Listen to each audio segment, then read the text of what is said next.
زبردستی ہم پہ اللہ کیوں کرتے؟ اللہ نے فرمایا قانون اصول یہ نہیں ہے، انلزمکموہا وانتم لہا کارہون، کیا ہم اپنی رحمت کو تمہارے اوپر چسپاں کریں اور تم بھاگتے چلے جاؤ؟ یہ نہیں ہوگا۔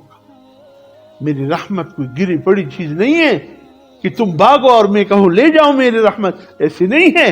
طلبگار بن کر آؤ، مانگتے ہوئے آؤ، اہدنا الصراط المستقیم کہتے کہتے آؤ، پھر میں نوازوں گا۔ ایسا نہیں، یہ تو بہت بڑی چیز ہے اللہ کی رحمت۔ انلزمکموہا، کیا ہم چسپاں کر دیں تمہارے اوپر اپنی رحمت کو؟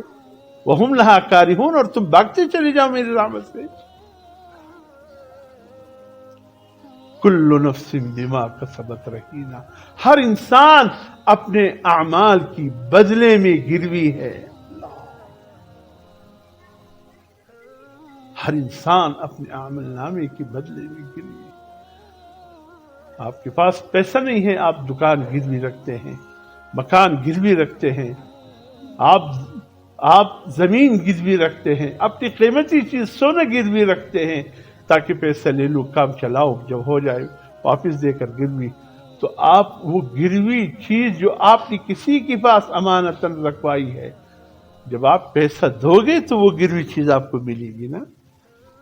اللہ فرماتے ہیں کل نفس بما کسبت رہینہ، ہر انسان اپنے عمل کی بدلے میں گروی ہے۔ اچھا عمل کرو گے تو اپنے آپ کو آزاد کر لو گے، نہیں کر لو گے تو اگر آپ نے ایک چیز گروی رکھی ہے اور آپ نے وقت پر پیسوں کا اہتمام نہیں کیا، ڈوبنے کا خطرہ ہے آپ کی رقم، آپ کی وہ چیزیں ڈوبنے کا خطرہ ہے۔